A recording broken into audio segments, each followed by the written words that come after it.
ഇപ്പോൾ ആളുകൾക്ക് കുറച്ചുകൂടി ഈസിയാണ്. കാര്യം സോഷ്യൽ മീഡിയ കുറച്ചുകൂടി നമ്മളെ പുള്ള് ചെയ്യും. ഇപ്പോ PR ചെയ്തില്ലെങ്കിലും ഇഷ്ടപ്പെട്ട ഇപ്പോ കെന്നയ്ക്ക് ഇപ്പോ അനുവിന് ഇഷ്ടമുണ്ടെങ്കിൽ കെന്നയ്ക്ക് അനുമോൾ സപ്പോർട്ടർ എന്ന് പറഞ്ഞൊരു പേജ് ക്രിയേറ്റ് ചെയ്യാം മൊബൈലിൽ ഇരുന്നിട്ട്. എന്നിട്ട് അനുമോളിലെ ബിഗ് ബോസിലെ വീഡിയോസ് നിങ്ങൾക്ക് തന്നെ ചെയ്യാതെ. അതൊരു PR ആവണമെന്ന് നിർബന്ധമില്ല, അതൊരു ഇഷ്ടമാണ്. അപ്പൊ അങ്ങനത്തെ ഒരു സംഭവം നമ്മുടെ സീസണിലില്ല.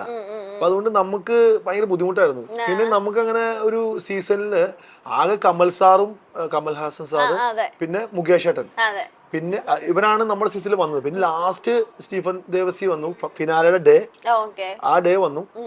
അല്ലാതെ നമ്മുടെ ഹൗസിലേക്ക് അങ്ങനെ വന്നില്ല. പിന്നെ റീ എൻട്രി ആണ് വന്നത്. റീ എൻട്രി ഗസ്റ്റ് അവരും എല്ലാരും വന്നു, എല്ലാ കണ്ടസ്റ്റൻസും വന്നു. പക്ഷെ എന്താ പ്രശ്നം എന്ന് പറഞ്ഞാല് അവര് വന്നു രാവിലെ പോയി. നമ്മുടെ ഈ സീസൺ പോലെ സ്റ്റേയും പരിപാടികളൊന്നും ഇല്ല.